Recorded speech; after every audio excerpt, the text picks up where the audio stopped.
আসসালামু আলাইকুম রহমতুল্লাহ। আজকে চাঁদপুর টু মতলব উত্তর ও দক্ষিণ থেকে বিএনপির মনোনয়ন প্রত্যাশী ডক্টর আনিসুল আউয়াল সেঙ্গাচর পৌরসভা ২ নং ওয়ার্ড সিকিচর সওদাগর বাড়িতে ৪০০ ভোটার সেখানে গণসংযোগ করতে যান। সেখানে গণসংযোগে তিনি বলেন, আল্লাহ তাআলা যা ব্যবস্থা করেন তাতেই আমি খুশি। আমি আল্লাহর উপর বিশ্বাস রাখি। বিএনপি যাকে মনোনয়ন দেবে, আমাকে যদি আল্লাহ তাআলা ইচ্ছে করেন আল্লাহ তাআলা আমাকে মনোনয়ন দিতে পারেন। আমাকে যদি আল্লাহ তাআলা মনোনয়ন নাও দেন তাতেও আমি খুশি। পরবর্তীতে আল্লাহ তাআলা আমাকে আরও ভালো কিছুও দিতে পারেন।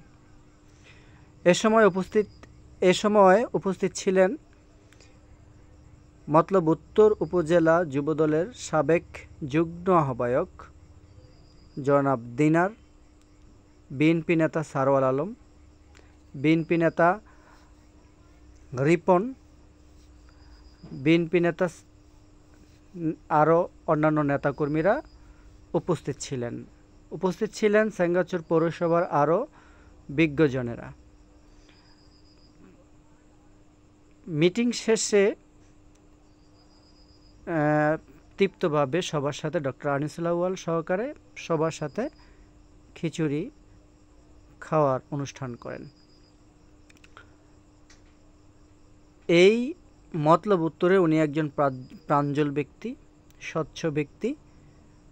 ওনার উত্তরোত্তর সাফল্য কামনা করে গ্রামবাসী পক্ষ থেকে একজন বলেন যে আমাদের এই গ্রামে অনেক প্রার্থী এসে প্রতিশ্রুতি দিয়ে যায়, কিন্তু কোনো কাজ হয় না। তখন আনিসুল আউয়াল বলেন যে আমাকে যদি ইনশাআল্লাহ বিএনপি থেকে মনোনয়ন দেয় তাহলে আমি আপনাদের হয়ে কাজ করব। সবাইকে ধন্যবাদ জানিয়ে ডক্টর আনিসুল আউয়াল তার বক্তব্য শেষ করেন এবং সবার শুভকামনা করেন।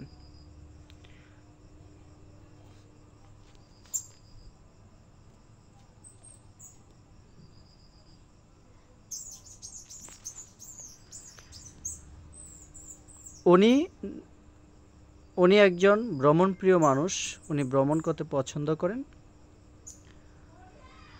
সবাই ওনার জন্য দোয়া করবেন যাতে উনি আল্লাহ ওনার মনের ইচ্ছা পূরণ করেন।